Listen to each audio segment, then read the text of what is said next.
This is VSiN, the sports betting network. The numbers told the story, they always do.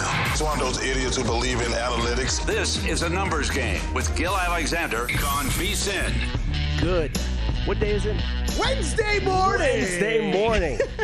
It is a numbers game right here at VSiN, the sports betting network. I am out of breath. Total sprint. We should have let the opening a little while longer. God. Gil needs a breather. Bro, can I just say this about... It's chaos in Vegas right now, yeah. VSiN.com, Game Plus, iHeartRadio, YouTube TV, Sirius XM Channel 158. Chaos. Chaos. How many red lights did you run? 1. Ask me. How about you run, Gil? 2. Yeah. Hey, did you purposely run a red light? Nope. Because were your traffic lights not working and not blinking yellow like they usually are? None of the traffic lights were working. They stayed red. Yes. On our side. So everybody that in my intersection was playing chicken with each other. They were all the others had greens apparently. Oh. Yours was really messed up. Anyway, we're here. I really, I didn't even think of texting you because I only hit one of those. The BTS lines are back out this morning. Like, okay, so the weather here, we left yesterday. BTS meaning K-pop band. Yeah, it was all gloom and doom right outside. It looked like a tornado was going to hit here, and then it was like windy in the afternoon. I don't really know what happened with the weather here yesterday. And yeah, the BTS folks are out this morning. It's like 60 degrees. There's 1,000 of them outside the stadium again, all bundled up. It was very nice of you to filibuster. Jensen Lewis, shout out to him. He was standing by. We were going to get into some baseball. So you know we're going to reward him. Here's what we're going to do. We're going to talk college baseball with him next segment. Major League Baseball as well. Paul Sporer will join us. Will Hill with all his bets. Dead sprint, by the way. A little later on. Toddy Wishnev will join us. Who am I leaving out? Nick Whalen? Nick Whalen at the end of the show today, yep. And Jonathan Davis for some Stanley Cup playoffs. Okay. We'll do it all. Tennis. Should we start with tennis? Let's get this out of the way. Because it is a massive day at the French Open. I had 10 picks for subscribers. 10 picks. Love it. I haven't made any new bets yet, so I'm excited. We are 3-1 already. Huge day. I don't think I've ever had 10 picks on the show. I don't remember that many ever. We're 3-1 on the overnight. 1 on Thiago Agustin Tirante versus your guy, Alejandro Davidovich Fokina. Yeah. Oh. 1 on Tamara Korpach versus Xinyu Wang, or Wang Xinyu. 1 on Victoria Golubic versus Alicia Parks. Lost on Daria Snigur. It's a big dog versus Peyton Stearns. Give the rest a shot. You never bet Peyton Stearns against Peyton Stearns at the French Open. Come on, Gil. Get it together. Okay, so you still have a few pending then. Oh, we have 6 pending. I think one of them, Borges may have started. Let me make sure of that. Yeah, Borges started. Not a good start to the first set. Nuno. But the rest of them, I don't believe, have started. Please, give them a shot. Yeah, Nuno, Borges. Is that what we're going with? Borges, yeah. Versus Mir Kekmanovic. Dino Prismic versus João Fonseca. I know that one. Wow. Oh, João. He's fading João on the clay. Okay, so a slight favorite over Dino Prismic, who I've never heard of before. Okay. Great clay player. Nishesh Bazavaretti. Okay. Wow. Bazavaretti. Maybe I should take back over. Moneyline plus 166 versus Alex American Nishesh Bazavaretti, who just beat Taylor Fritz, versus another American, Alex Mickelson. Quentin Hallis. Moneyline plus 125. Hallis. Quentin Hallis. Oh, yeah, obviously. Mm-hmm. You're looking for Quentin Hallis, though, if you're American like me and go to the sports book. Versus Ugo Humbert. Jill Teichmann? Yeah, Jill Teichmann. Oh, okay. Moneyline plus 135. I thought it was going to be way off on that one, actually. Versus Magdalena Fresh, who I feel like Gil bets against or on like once every other week. Solana Sierra, moneyline plus 154 versus Jasmine Paolini. Yeah. Okay. So a lot of dogs in front of us here today. 3-1 so far out of the gate. 1 in play, 5 pending. 5 have not started, in other words. All right. Let's go. Big day. Woo! I don't remember. I would have guessed if you'd asked me what's the most I can remember you ever rolling in with a single day, I would have said definitely 6. I don't know if I've seen 7, 8, 9. Let's put it this way. Let's put it this way. I texted the group chat yesterday, like around, I don't know, 5, 6 p.m. I'm like, I like way too much tennis tomorrow. It ended up with 10 plays. So, again, 3-1 start. We'll see how this day ends. Basketball yesterday, one big nothing burger in the end. Yeah. Yeah. Spurs crushed, really. I don't want to say crushed, but beaten soundly. I guess they were crushed. Beaten soundly by the Oklahoma City Thunder, Game 5 of that best-of-7 Western Conference Series. OKC up 3-2 now, 127-114. The over easily cashes 216.5. Thunder, despite the Spurs taking in all kinds of money, Thunder roll. Mm-hmm. Thunder roll. 127-114. Spurs led by as many as 8 out of the shoot, 16-8. OKC came back to lead after the first quarter by a bucket, though. Champagnie had 13 out of the gates. OKC 7 turnovers, San Antonio 5 in the first quarter. Then second quarter, 10-3 start for OKC. They go up 9, 39-30. Then it's a 10-point lead at 45-35. Then the Spurs with a 9-0 run to cut it to 45-44. But OKC would build it back to as many as 13 before the half. They led by 11 at the break. Champagnie had 17 at the break on 6 of 11 shooting, 4 of 7 from behind the arc. SGA with 19, but foul merchanting, 10 of 10 from the line. Caruso with 14. OKC was 52.5% from the field in the first half, 50% from behind the arc. 20 of 20 from the line. Can't beat that. Mm-hmm. Spurs were 17 of 19 from the stripe. Third quarter. OKC goes on a 7-0 run to start the third. They get it to an 18-point lead, then to 20, 85-65. Then remember, the Spurs had a 14-2 run to cut it to 87-79. And you're like, wow, this could be a game. Certainly the spread, if nothing else. Mm-hmm. But we're still in the third quarter. 101-91 OKC. And third quarter, after the refs missed, this is where if you're a Spurs backer, Spurs fan, you get a little bitter. Because the refs missed OKC interfering with the ball in the cylinder. Should have been 2 points for San Antonio. Yep. Mysteriously don't grant the Spurs a review on a ball that clearly went off Holmgren's foot. Although maybe the review was about the cylinder. Okay, that was weird, and I still don't really have a definitive answer on this, but it sounds like Mitch Johnson screwed this up a little bit. Either way, he got upset. They gave him a tech. Yeah. That was potentially, between all of that, like a 5-point swing. Oh, it was big. Yeah, it was massive. Yeah. It sounded like, you got to call a timeout before you can challenge. Sounds like that's not what he did, and it's rarely called that way, and that's what ended up happening. Tony Brothers was not having it either way. Yeah, he wasn't having it. Yeah. Fourth quarter ball clearly, by the way, off Hartenstein, first possession. They have to jump it, so it kind of continued. Not that it mattered. Spurs got it as close as 8 again. Bottom line, 107-99 with 7 minutes to go. But they'd never get closer. OKC back up 15, 118-103 with 3:42 to go. And then, within a couple minutes of that, Spurs starters were subbed out. 127-114. Castle, 24 in defeat. Wemby, 26, 2 steals, 20.6 rebounds. 2 steals, 3 blocks, but 4 of 15 shooting, Kelly. 0 of 5 from behind the arc. He, too, was 12 of 12 from the line, which is really where he did most of his stuff because this was not a Wemby game. You might even say Hartenstein sort of outplayed him, both ends of the court. SGA 32, Caruso 20, Jared McCain 20 in his first playoff start. Daryl Morey, how do you let that kid go? It's crazy, man. This was a Sam Presti game. Yeah. Once again, right? Of just you're staring at this roster and you're going, man, they already had the building blocks there with SGA and Chet. What did they go do before the beginning of last season? Alex Caruso and Isaiah Hartenstein. And then what did they do this season? Jared McCain. And it's the whole box score for the Thunder. OKC, 48.2% for the field, 43.8% from behind the arc. And remember game 1. When the Spurs won in overtime, the huge rebounding advantage they had, I think it was like a 21 rebound advantage. Well, OKC turned that on its head yesterday, 48-41 rebounding advantage. And OKC, with a 3-2 lead, they're 1 game away from returning now, 1 win away from returning to the NBA Finals or an attempt at a repeat. Mm-hmm. Spurs got to win tomorrow night, of course, and then a potential Game 7 Saturday night back in Oklahoma City. How you feeling if you're a Spurs fan right now? Should you... Because a lot of people, the narrative after this is, Wemby looks tired. Dude, he did look tired. Or is it just 1 game? Both can be true. And the Spurs will be a tick of a favorite, right? Tick of a favorite in Game 6, which they are. 3.5 point favorite. And then it'll all come down to, all the marbles on Saturday night. I think if you're a Spurs backer, I don't think there's anything to be freaking out about. I don't think so either. You shouldn't be happy, that's for sure. Right, yeah. Right.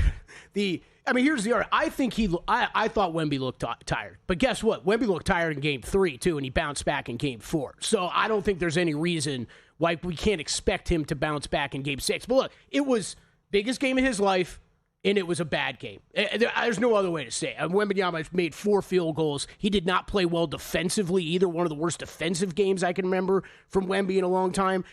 But Hartenstein slowing him down. 3 for 11. Wemby was when Hartenstein was his primary defender.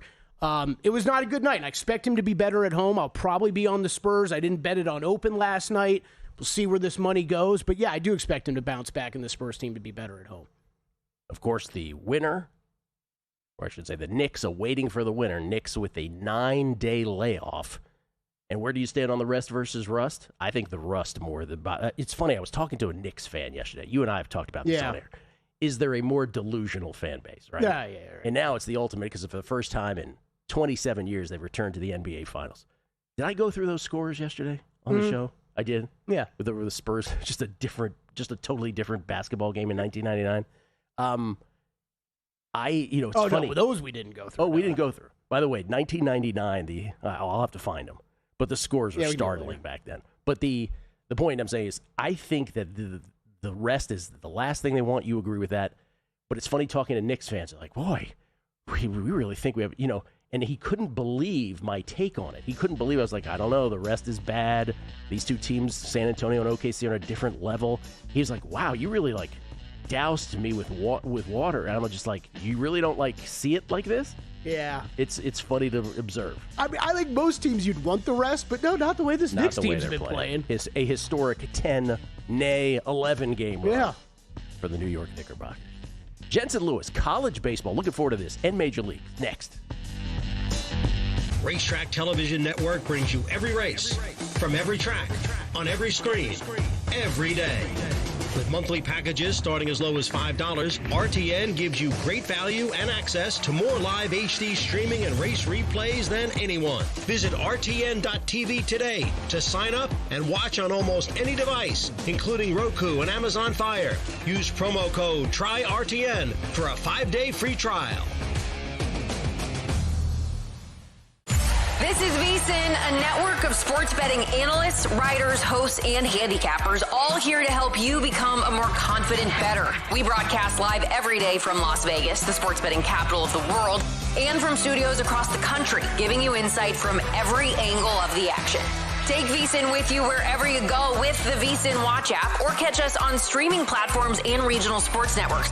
You can also listen live on SiriusXM Channel 158 and on radio stations nationwide.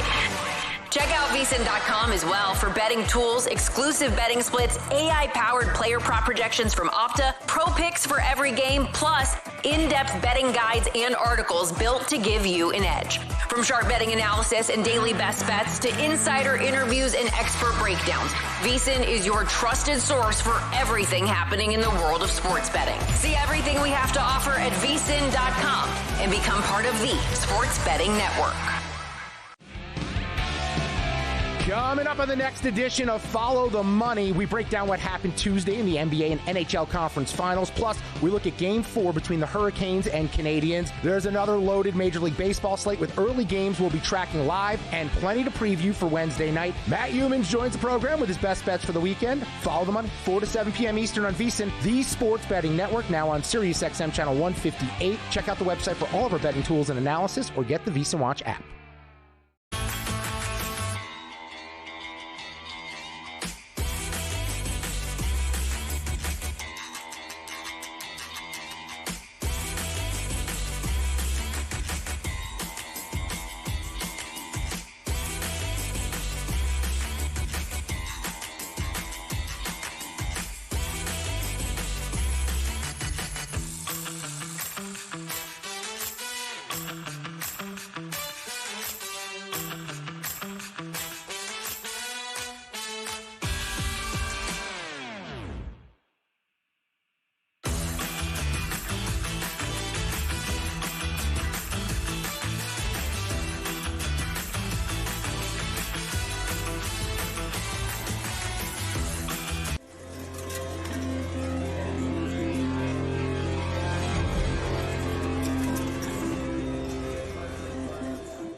Game on VSiN, the sports betting network. VSiN.com has everything you need to bet smarter. Right now on VSiN.com, Greg Peterson's MLB Best Bets, Wes Reynolds' Charles Schwab Challenge Preview, and Zach Cohen's French Open Tennis Picks. And coming later today, Jonathan Davis's Carolina-Montreal Game 4 picks. Man, we got to talk about the Golden Knights. Cracker Barrel 400 simulation, Steve Makinen's MLB Analytics Report. All that on the website right now. Get 14 months of VSiN Pro for only $199 with promo code PRO. Head to VSiN.com/subscribe today. Normally, by the way, Gil Alexander, Kelly Bidlin, live from Circa Resort Casino, downtown Las Vegas. Normally, I would read tweets here right off the top, but I want to get to college baseball because we are down to the regionals now. And co-hosted by the books, along with Captain America Dave Ross, Jensen Lewis, kind enough to join us to break it all down. Jensen, where are you headed this weekend for all of this? Great to be with you, boys. Headed to the old country roads to take me home to Morgantown. So about a 3-hour drive from where I'm at in Northeast Ohio. Gil, Kelly, I can tell you when you watch it on TV, and fortunately Tom Hart and I will have the first game on ESPN2 at noon Eastern between Wake Forest and Kentucky on Friday afternoon. The place is going to be insane. We have a couple of host sites that are going to be absolutely ridiculous atmospheres, and very excited to see the Morgantown faithful when they get their team, the Mountaineers, playing at 5 p.m. Eastern time that day as well. I want to do this bracket by bracket. The way that we have the graphics set up, it's not necessarily in terms of like, which bracket then ends up against which bracket in the super regionals. We'll do these alphabetically, guys. You can go to the first graphic there. Let's start with the Atlanta region, or Athens, actually, if we're doing alphabetically. Athens region, where Georgia, of course, rules the roost here. I assume you expect the Bulldogs to advance out of this? It would be a shock for me to see them not do that. Ironically, I did have the Athens regional last year, and it was a massive shocker. They were the 7 seed last year. And Gil, one of the great home run hitting teams in college baseball the last decade. They're right back to it. They won the regular season SEC title as well as the conference title. And when you look at where they are just stacked up against Liberty, BC, and LIU, it would be a shock for them not to get through. I do agree for them to be over $3.50 favorite. Wes Johnson's group, about as formidable offensively, and they have one of the Player of the Year candidates, a slugging catcher and left-hander Daniel Jackson. Their tape measure homers, Gil. This is a team that could join the 2024 Tennessee Vols, my 2019 Vanderbilt Commodores, and the 2009 LSU Tigers to win not only the regular season SEC title, the tournament title, but also the Men's College World Series title if they're able to get to that final and hoist the trophy at the end of the road. Atlanta, I'm going to assume Georgia Tech for you as well. Big favorite, minus 750 favorite to come out of that. How about this offense? And again, this is how old I am, or I guess how old we are. Danny Hall retired last year. His young protege, James Ramsey, takes over his first season as head coach, and all they do is go out and just beat the absolute crap out of every opposing pitching staff. They lead Division I in batting average at .358, on base percentage at .469. They're slugging over .630. Gil, they're averaging almost 11 runs a game. I just had the Citadel in the SoCon Conference Tournament Final against Mercer over the weekend. They have been absolutely pulverizing the baseball, so if you're going to get a little upset of the apple cart, maybe the Citadel can take out Oklahoma in that first game between the 2 and the 3 seed. But I have no qualms seeing the Yellow Jackets basically slug their way out of this regional and be home there for a super regional in Atlanta as well. Yeah, remember, folks, again, what Jensen's referring to, these are the regionals. There's 8 of them. Winners will then face each other in the super regionals in a best of 3. But that's where that, if we ever show our College World Series bracket, that Fakakta bracket, it starts with the super regionals. So it's all very sort of confusing. Let's go to the Auburn bracket here, the Auburn regional, where the Tigers, no surprise here, minus 290. Any upset potential here? This is an intriguing one because if you look at where they are offensively, they're not the best offense in this regional. You could look to UCF and NC State, obviously out of the Big 12 and the ACC respectively. But this is one of the top pitching teams in the country, Gil. 16 wins against ranked opponents this year. That's tied with Georgia for the most in Division I. They are averaging about 6.5 runs per game against those ranked opponents, but it has been a trio of arms on their weekend rotation. They can absolutely run suppress with the best of them. If you're looking for a little an upstart, you might want to take a little nibble at UCF. On the selection show on Monday, they were all in the pool, tarps off in their own right when they saw their name called there. So I don't anticipate it. I would think Auburn holds serve and, again, would be in line to host a Super Regional there on the Plains. All right, Texas, like Georgia Tech in Atlanta, Texas a similar minus 750 favorite to come out of the Austin Regional. 10th time the Longhorns, I believe, have been a top 8 seed here, Gil. They were eliminated. You talk about an upset. Last year in the Austin Regional, it was UTSA who knocked them out as a 2 seed. That's the first time since 2007 when I made my Major League debut that they lost a home regional. They had won 6 straight home regionals up to that point. They're one of the top 20 pitching staffs in the country at a 4.22 ERA, 6th in WHIP at a $1.22, and they've been pretty formidable at home. 29-4, their home record this year.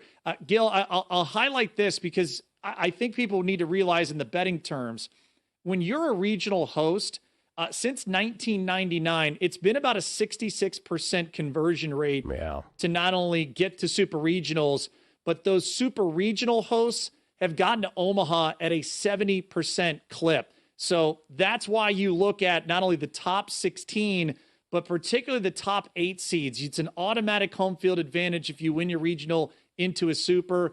Over 2/3, almost 3/4 of the time, you're seeing those hosts advance not only to the supers, but also to Omaha. All right, these 4 regionals, Jensen, perhaps more interesting because let's start in Chapel Hill. North Carolina did not get a top 4 seed, right, which was a bit of a surprise to some. Is Tennessee live in this region?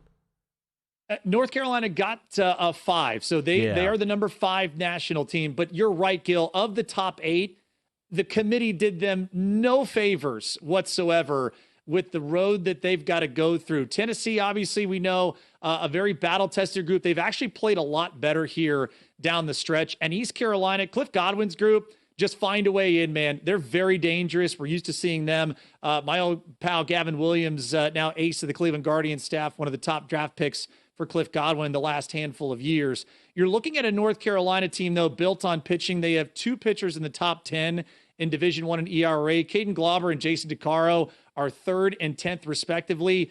Gil, when I look for futures and I look for teams, if you give me 2 legit starters on a Friday and Saturday, that's usually enough to get you through. And if you've got 2 or 3 bullpen arms that can generate big-time swing and miss, which is what North Carolina has, I think they're going to be okay. Listen, no favors done to them. It's still going to be difficult. But as long as their pitching is able to hold up, they don't hit a bunch of homers, but they have got enough run suppression on top to bottom of that pitching staff. But it is going to be a fight there at Chapel Thrill this weekend. What about in College Station? I've heard some buzz on Southern Cal. They're plus 195. Obviously, the Aggies are minus 200.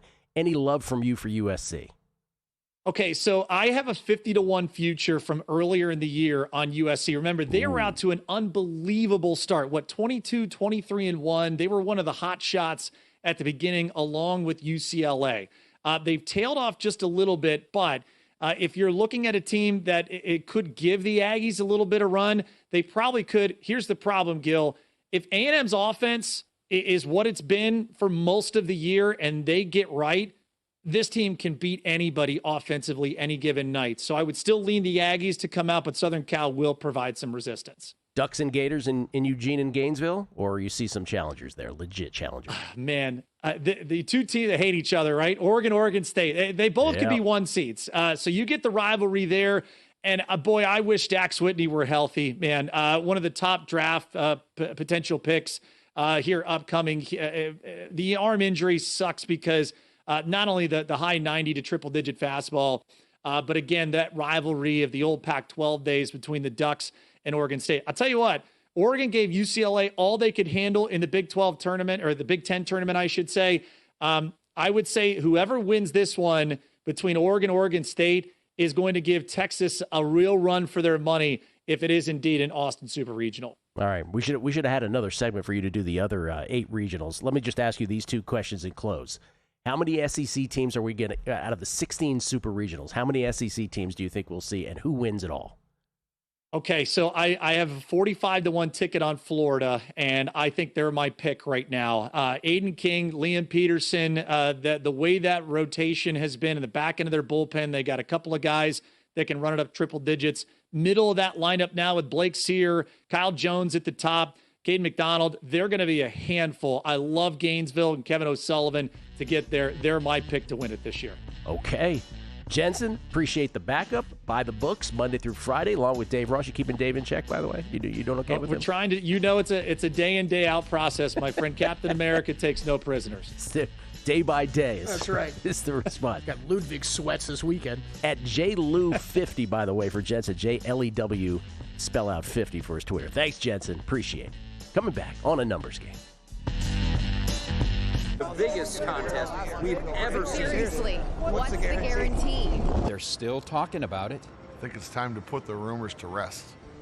Showtime. $30 million. $30 million? $30 million? $30 million? That's $30 million guaranteed. 3 contests, multiple ways to win, no rate. Entry starting at $1,000. Enter in Nevada, play from anywhere. Elevate your sports betting game with VSiN's exclusive betting splits. Stay ahead with real-time market trends and track bet percentages on any matchup. Then uncover the edge by comparing them to the amount of bets placed to find out where the sharp money is headed. Upgrade to VSiN Pro to access betting splits, live odds, line moves, power ratings, and in-depth game analysis. Go to vsin.com/pro to join VSiN, the sports betting network.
This is VSiN, the sports betting network.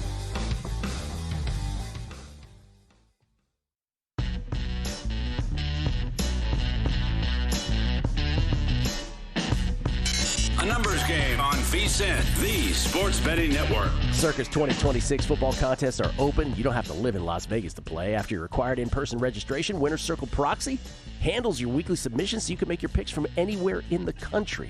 Winner's Circle Proxy is VSiN's preferred proxy service. One trip to Vegas, play all season long from anywhere. Schedule your appointment now at winnerscircleproxy.com. Gil Alexander, Kelly Midland in the hizzy. Big, in addition to our 3-1 start in tennis this morning with, again, 6 pending, so the day really hasn't even gotten on, full swing yet. The biggest news for those of us with Iga tickets, Yelena Ostapenko, the hamburger, knocked out Iga's personal kryptonite, who she's never beaten, and was about to play next in the third round. Instead, it'll be Iga against her countrywoman Magda Linette. Linette beat Iga once, too, here recently, but that wasn't Iga. Iga was having a little problem between the ears. Pegula went down, too. Pegula went down yesterday. Right now, Marta Kostyuk in a dogfight, and so is Elena Rybakina. Crap. Elena Rybakina in a dogfight as well. So this is big doings on the clay in Paris. Kelly, we should be there. Look at that. I got caught. Yeah, seriously. Seats still available. It's hot, though. The fans are out. I see the fans out. We're waving them. I got Kostyuk in that money line parlay from yesterday. Kostyuk, Zverev, and Potapova. Am I still live? I believe you are. I've been it's always tough with the time. Zverev haven't started yet. Been fixated on my matches. Kostyuk playing now. Potapova. Did she play already? I don't know. Potapova. Who, by the way, you should watch all her matches, by the way. Why do you think she's in my parlay? No, she hasn't played yet. Oh, yeah, no, she plays tomorrow. Oh, wow. Do I have that correct? Was 2 days ahead on that? Or maybe she won already. Maybe she won yesterday. I don't know what's going on there. My schedule's all messed up. Okay, I'll check it. We should ask these questions all day. Exciting tennis catch-up with Kelly. Yeah. We get tweets beating the book. Rich Sports 1981. Good morning, gents. I cap most all my stuff myself, with the NHL being my best by far. I did not see Vegas sweeping Colorado in any scenario. That series cost me. Well, listen, we said 25-1 yesterday. Actually, at Circa, they were plus 2850. Circa tweeting that out coming in the Western Conference Finals. The Golden Knights were plus 2850 to sweep the Avalanche. The longest odds on the board, when I say odds, the longest odds on the board for exact series result in that series pre-flop, plus 2850. And they said they did have several people that bet this. So there were people who cashed this. Golden Knights fans, no doubt. Yeah, I believe that here. Yeah. Plus 2850, bang. As the Golden Knights complete the sweep over this, and that's hockey, man. The Colorado Avalanche, President's Trophy winners, right? Best record in the NHL, done. They're not just done, swept by the Vegas Golden Knights, who until even when they hired John Tortorella, right? They were just sort of limping into the playoffs in the Pacific Division, which was, not a good division. Since Tortorella has become the head coach, 19-4-1. It's incredible. Now, regular season and postseason, the Avalanche, the 13th straight President's Trophy winner to fail to make the final. Wow. Hockey's crazy, man. Gets in the playoffs, nuts. Right? Hockey's nuts. And, yesterday, I've been saying all this through the prism of a Washington Capitals fan. You correctly said you could really say it through the prism of most teams. Right, yeah. How unbelievable what the Golden Knights were doing. I don't want to get any hate for it. What I was saying again, Caps have been to 2 finals in 52 years. They've won 1. The Golden Knights going to their 3rd in 9 years now. They've already won 1. They're trying to win their 2nd. And the expansion draft came up and how the rules really sort of helped them with a sort of head start with that. And they got Marc-Andre Fleury. And so good on them for that. But it really does minimize. And I've lived this through the guys at my building who are all huge fans. Mm-hmm. And you think about it through the years that we've been here. Every time, right? So you go all the way back in 2019, they trade for Mark Stone, right? That's the first one. Like, wow, we got Mark Stone. That you don't understand. He's an incredible player. And then Jack Eichel, right? Anybody could have had Jack Eichel in 2021. It's the Vegas Golden Knights who get him for the Buffalo Sabres. And then the latest of that, of course, is Mitch Marner, who was out there. People kind of knew he was going to leave Toronto. And it's the Vegas Golden Knights who stepped up and ended up getting him in a sign and trade in the summertime of 2025. So it's not just, they have been epic in how they have managed this team. This franchise is just touched. And if it is to be the Carolina Hurricanes and the Golden Knights in the Stanley Cup final, Hurricanes with a 2-1 lead, Game 4 tonight, back at the Bell Center in Montreal, Hurricanes trying to go 11-1. trying to go up in the series 3-1, but 11-1 to start their playoff run. If it is the Golden Knights and the Hurricanes, that's kind of an epic final. Yeah, man. Can't wait for that. The Tortorella stuff's just crazy. I mean, like we even said it. It's not like we're the biggest hockey guys on the planet. But you're like, how do you make a coaching change that late into the season? You're going into the playoffs. How do you make a coaching change then? And like that's forever gonna be vindicated, man. Like it's like you will never have to apologize for making that move. Tied for the second fewest games of games remaining in a regular season, where that team. Of a higher where that team ends up in the Stanley Cup final. So I'm actually shocked by that. 8 games left in the regular season for Tortorella. 5 is the record back in the day. Who was it, do you know? Oh, it's escaping like way me back now. in the Someone day? will be able to help me out with that. I will say, I did catch a piece of this was just on social media, so I'm sorry, I don't even know who it was, but it was a podcast. It was a podcast out of Toronto. Oh, boy, the Mitch Marner conversation. Oh boy, that is very entertaining. They are not going to be happy with that. They were happy to get that guy out of town and are not happy watching him finding success here with the Golden Knights. That is for sure. Was it the Dallas Stars who did it with 5 games left? Don't hold me to that. But somebody did. That's with 5 nutty. games. I'm just surprised to hear there was even that Tortorella wasn't the latest into a season. Yeah, second. I mean, but again, also part of the Golden Knights franchise. The second time they've done that, a weird mid-season Gerard Gallant, who got them to the final, his first season, the franchise's first season, was summarily dismissed a couple seasons later in the middle of the pandemic year, right? Right. Right before the pandemic hit. Middle of the season, you're like, wait, they were just in the Stanley. What did he do wrong? And that ended proved to be a good move. Also, Peter DeBoer ended up with the greatest record for any Vegas coach is still DeBoer, even though he's the only coach now that hasn't gotten him to a final. Gallant did, Cassidy famously. They win with Cassidy, and now with Tortorella. It's incredible, man. Incredible. Good on them. Good on Vegas. Enjoy. And stupid me, Crack says, "Hey, want to come? We have a suite." And I'm like, nah. I got to watch the basketball. We had to watch game. the basketball game. We didn't know it was going to be a dud. If I had only known, it was such a dud. I was joking with you off air yesterday. It was like those casino hosts are sure quick to offer you up Golden Knights tickets when it's November and December. I haven't heard a peep out of them in the past couple months. We were over there. I was like, I got to watch this game. It's because game tonight, Game 5, could be epic between the Spurs and the Thunder, and it certainly wasn't. By the way, Stanley Cup odds, Hurricanes, even though they're not out of the Eastern Conference Final, but are up 2-1, they're actually minus 110. Golden Knights, who are through, obviously at plus 120, and there are the Canadiens. The Avs at plus 950, down 2-1 against the Hurricanes. They are big favorites. 145, 150 on the road tonight. Yeah. Whew. 5.5 your total. They're pretty good at hockey. Mm-hmm. So your Hurricanes Avalanche ticket does not get home. Sorry about one that. NHL future toast. Sorry about that. See ya. Sorry. Hey, I finally won an award bet, though, in the NBA. Yes. Joe Mazzulla ticket holders, congrats. We only had to wait like a month for no apparent reason. Do we know what? No, not at all. Not at all. And I like that I'm hearing Tim Bontemps specifically. I don't even know if I can give the whole Hoop Collective crew credit for this, but like Bontemps has had a problem with this, especially with when you're announcing all NBA teams this late too, and it's like what specifically is his problem with the late thing? I mean, I just think it's weird. What is his problem? Just that it's weird that you're watching some of these guys that make all NBA teams, and it's supposed to just be regular season, right? It's just like the Rookie of the Year conversation we had when it happened. This is supposed to just be the regular season, so why are we releasing it this late after some of these guys are getting embarrassed in the postseason, right? You're getting Jalen Duren getting embarrassed. You're getting Joe Mazzulla. We had to push back the announcement like 3 weeks because he got embarrassed. Like, it's just... So we think that's what it is? It's just...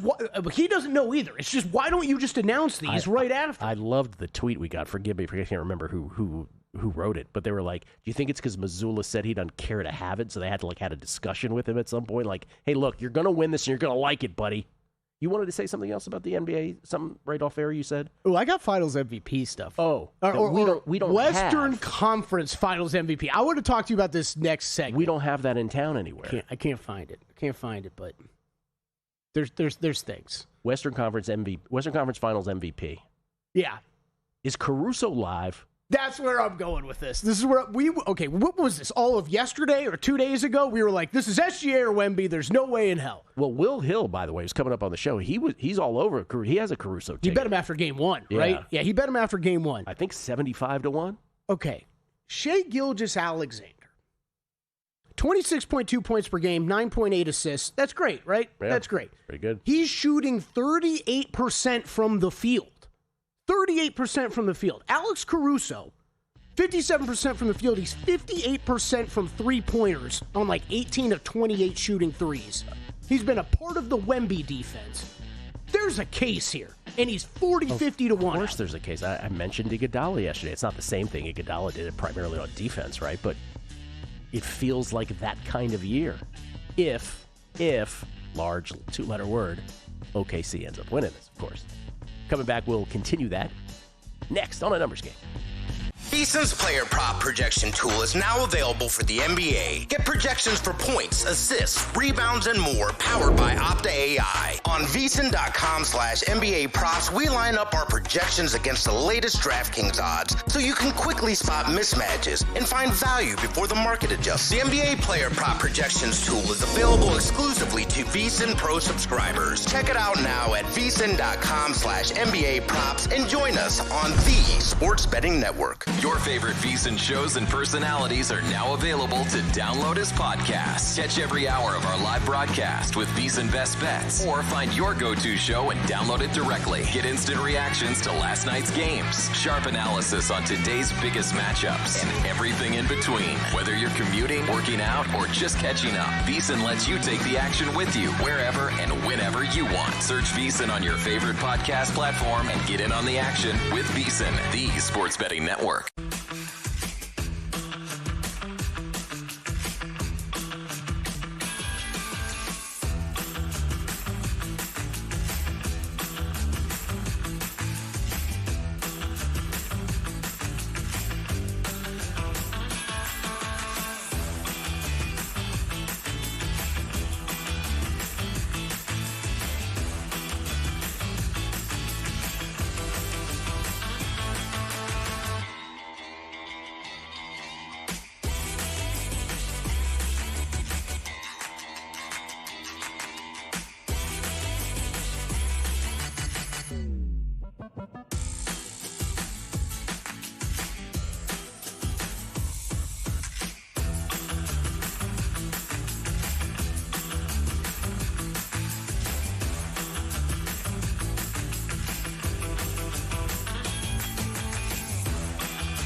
numbers game on VSiN, the sports betting network. Back on the numbers game, live from Circa. Gil, Kelly, in the hizzy.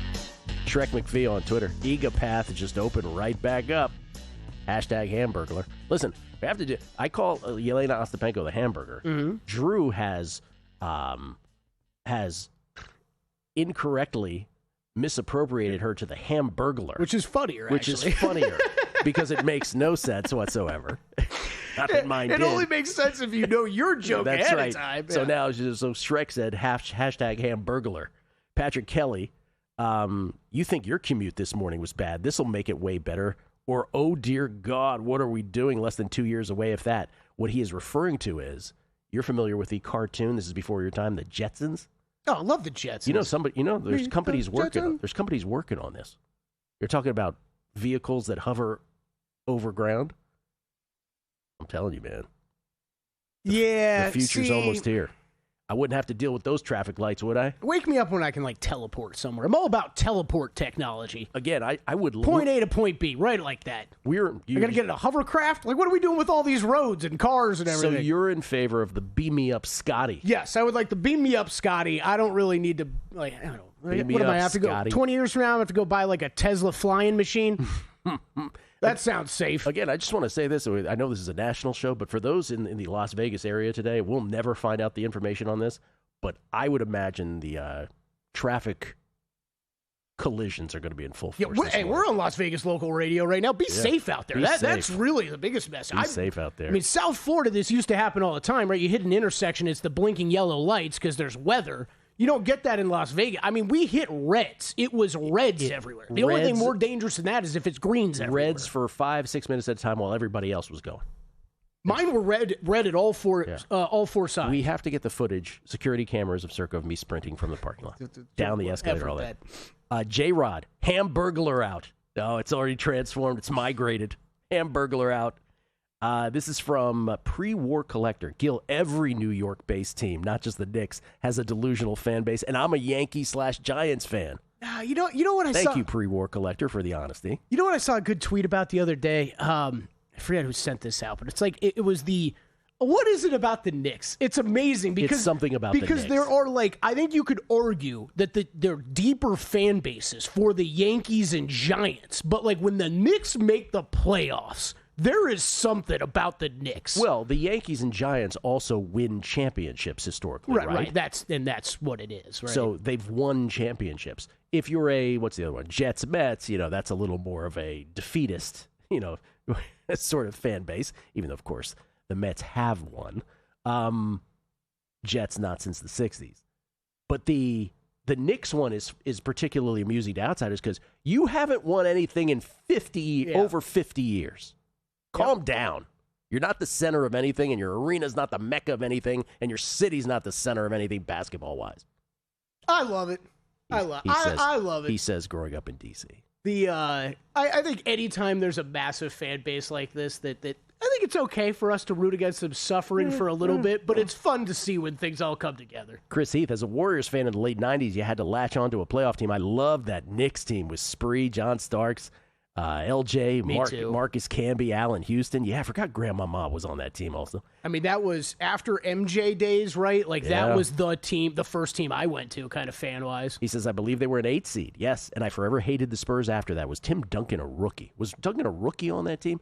The Knicks were an 8 seed. Remember, they famously beat the Heat, right, in 5, which was, I guess, the second time that had happened, that an 8 seed. Remember, the Nuggets team with Dikembe, him famously wagging his finger on the ground against the Sonics, was the first 8 seed to win a NBA series. But that Knicks team was the second. And, yeah, they got all the way. This was the lockout season, remember? They played 66 regular season games that year. Duncan, rookie of the year before. Yeah, second year, that's right.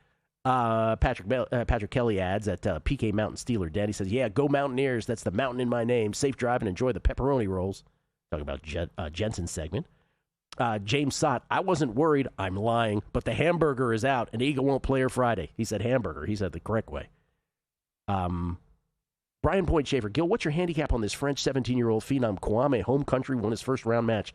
I'll be honest with you, Brian. I don't have depth of numbers to really assess him in the way that I did others on the women's side coming up. I don't have much for him. Obviously, on the main tour, I don't have much at all. But even when I go into his Challenger Tour numbers, I don't know that I can really make a true assessment. It's not as dense as some of the others were through the years, where I could say, oh, look, Carlos Alcaraz going to be great. Iga going to be great. John A. Cornell Jr. Wow, Jensen speaking with Gil, catching Gators at 45-1 to win it all. A very timely pick, in my opinion. And Del Mind the Gap Radio, why do the women's tennis matches still play a best of 3 instead of best of 5 like men? Is it, he says, it's the way they're trained. It's best of 3. You know what's tough for me? I'm not going to answer that. I'm not stepping in that. Yeah, no. Yeah. What's tough for me with tennis is the problem is the best of 3 can feel too short sometimes, and the best of 5 can feel way too long. Best of 3. Listen, I don't love men's slams, best of 5, because my underdog plays are less likely to manifest, right? So it's a little bit of a different challenge there. And I'll read more tweets. And I love tennis. Yeah. But and I think this would be fair to say, anybody who wants to say this about the NBA, I'm not going to fight back. Love tennis. I don't need to sit in for 3.5 hours or whatever for a 5-set battle. So I talked about this with Sinner and Alcaraz. For those who, I'm a tennis hardo, but for those who are like casual sports fans who like are on the fence about tennis, you have these 2 greatest players of this generation, Sinner and Alcaraz, the greatest thing you could ever watch. And even I would say, I'm not sitting here for 5.5 hours watching this. Like, great, like as great as it is. I mean, it's Game 5 last night in the Western Conference Finals for a series I've been looking forward to for like 2 years already, with Victor Wembanyama playing in the most important game of his career. And Gil texts me like beginning of third quarter, like, what's with all these free throws? It's killing the game. And it did. It killed the game. It was last unwatchable. Night. It killed the game. It was so many fouls. By the way, if we were doing our job, we would have given you the odds currently on Western Conference Finals MVP. This is per DraftKings. Shea is minus 400 and Victor is plus 360. Where is Caruso now, you ask? 35-1 at DraftKings. But old eagle-eye Kelly Bidley was over on Kalshi, was it? Well, I wanted to pop up and see what. So 35-1, and this is down from this morning when I first looked at it. It was 40-1 before the show over at DraftKings. 40-1 at FanDuel last checked. 50-1 over at Hard Rock. I just checked here during the break.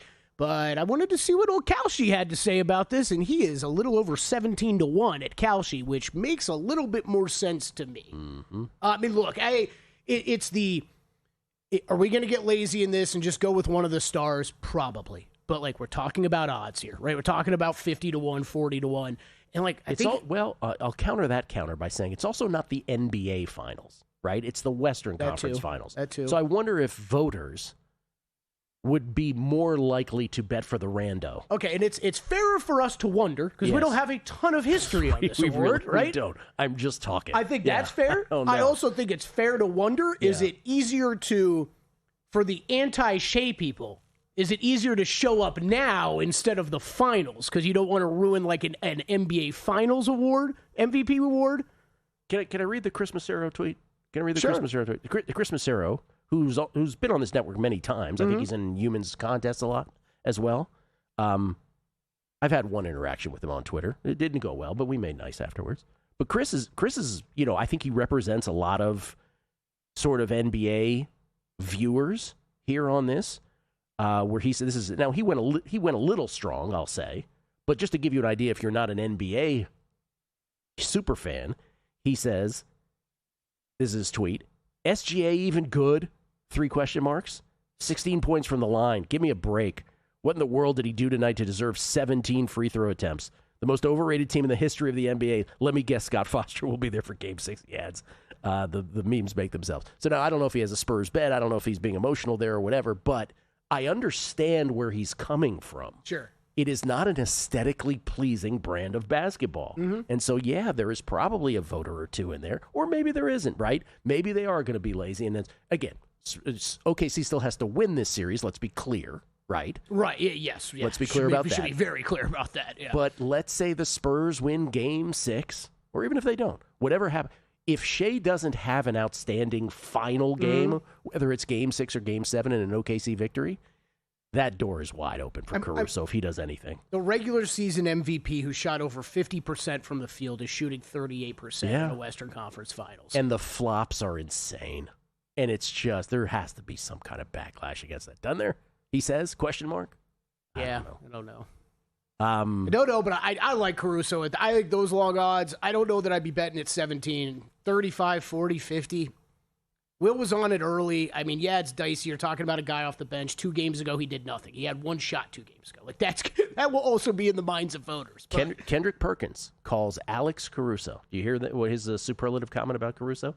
Kendrick Perkins said Alex Caruso is one of the 5 best role players of all time. Yeah, he's up there, man. He's been awesome for years. These last 2 years, it's under